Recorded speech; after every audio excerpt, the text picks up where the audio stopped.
அஸ்வின் பக்தி media channel நேயர்கள் அனைவருக்கும் எனது அன்பான வணக்கம்.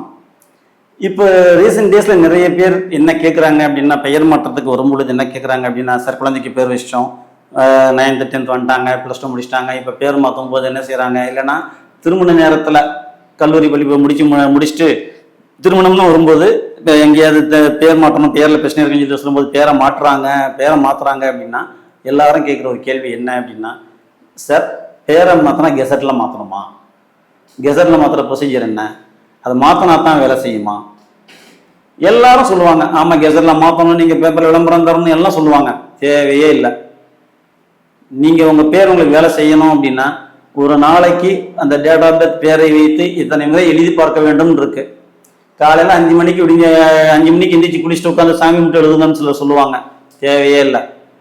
என்னோட கான்செப்ட் படி ஒரு நாளைக்கு எப்போ உங்களால் முடியுமோ, காலையில் 10 மணிக்கு முடியும் சார், 1 மணிக்கு தான் முடியும் சார், இல்லை சாயந்தரம் 4 மணிக்கு தான் ஃப்ரீயாக இருக்கேன் சார், இல்லை சாயந்தரம் 6 மணிக்கு தான் ஃப்ரீயாக இருக்கேன் சார், எப்போ நீங்கள் ஒரு நாளைக்கு ஃப்ரீயாக இருப்பீங்களோ அந்த நேரத்தில் உட்காந்து எத்தனை முறையோ அத்தனை முறை எழுதி பார்த்தா போதும். எழுதி பார்த்தாலே அது வேலை செய்யும். சரியான முறையில் பெயர் மாற்றம் செய்யப்பட்டிருந்தால், அந்த பெயர் மாற்றம் எழுத்துக்கள் அமைக்கிறாங்க இல்லையா, உதாரணத்துக்கு சொன்னேன் அப்படின்னா, இப்போ செந்தமிழன் ஒரு பேர் இருக்கு. செந்தமிழன்கிற பேர்ல தமிழன் TA போடலாம், TAAன்னு போடலாம், தமிழன் வரும்போது LAன்னு போடலாம். நீங்க எந்த இடத்துல எழுத்தை சேர்க்கிறீங்கிறத பொறுத்து பலன் மாறும்.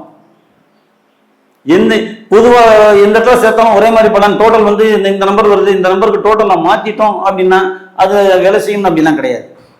நீங்க எந்த இடத்துல மாத்துறதுனால என்ன பலன் இருக்கு, எங்க மாத்திரம் ஒரே பலன்லாம் வராது.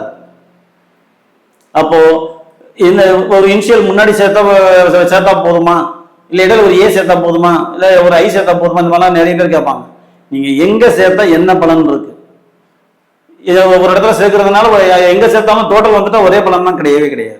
அப்போ பெயர் மாற்றம்னு சொன்னோம்னா நீங்க உட்காந்து எழுதி பார்த்தாலே போதும். இப்போ ஃபார் எக்ஸாம்பிள் 41 days எழுதணும் அப்படின்னா, 41 days ஒரு நாளைக்கு 41 times 41 days எழுதணும் அப்படின்னா நீங்க எழுத ஆரம்பிக்கும் போதே உங்களுக்கு மாற்றங்கள் தெரிய ஆரம்பிச்சு. போய் கெசட்ல மாத்தினா தானே அப்படிலாம் கிடையாது. நீங்க என்ன பேர் வைக்கிறீங்களோ அது பேரை கூப்பிடணும்னு சொல்லுவாங்க. காரணம் என்ன, அதெல்லாம் தேவையில்லை. அவ்வளவுதான் சிரமம்லாம் பட வேணாம். எந்த பேர் வைக்கிறாங்களோ அந்த பேரை நீங்க எழுதி பாருங்க, எழுதி பார்த்தாலே அது வேலை செய்யும். நான் ஸ்டோனுக்கே சொல்லுவேன், ஸ்டோன் போய் நீங்க போய் உட்காந்து லட்சக்கணக்கில் இப்போ நகை விற்கிற விலைக்கு, தங்கம் விற்கிற விலைக்கு நீங்க மோதிரத்துல போட முடியுமா? தேவையே இல்லை. முதல்ல அந்த கலர்ல சட்டையை போட்டு பாருங்க, அந்த ட்ரெஸ்ஸை போட்டு பாருங்க, அது உங்களுக்கு வேலை செய்தானு பாருங்க. அது வேலை செஞ்சாலே உங்களுக்கு ஸ்டோன் வேலை செய்யும். அப்போ நீங்கள் ட்ரெஸ்லேயே போட்டு போயிடலாமே, ஏன் ஸ்டோனை போய் நீங்கள் செலவு பண்ணணும்? அது மாதிரி தான் பேர் மாற்றம் ரொம்ப எளிது, ஒன்றுமே இல்லை. உட்காந்து எழுதி பாருங்க, அதே வேலை செய்யும். கெசட்டில் மாற்றணும்னு அவசியமே இல்லை. உதாரணத்துக்கு ஒருத்தர் வந்து ஆஃபீஸில் வேலை செய்கிறார், மீட்டிங் போனால் பயந்து போகிறாருன்னு வச்சுக்குவோம். மீட்டிங் போகிறோம், இந்த மாதிரி சத்தம் போடுவாங்களோ செய்வாங்க, பயம் இருந்ததுன்னா போகிறதுக்கு முன்னாடி அந்த பேரை எழுதி பார்த்துட்டு போனால் போதும், அங்கே அந்த மீட்டிங் அவருக்கு சாதகமாக இருக்கும். இப்போ கெசட்டில் மாற்றிட்டு வந்து நீங்கள் உட்காந்து போகணும்னு அவசியமே கிடையாது. கெசட்டில் மாற்றினா மட்டும் வேலை செய்யணும் கிடையாது. நீங்கள் உட்காந்து எழுதி பார்த்தாலே போதும்.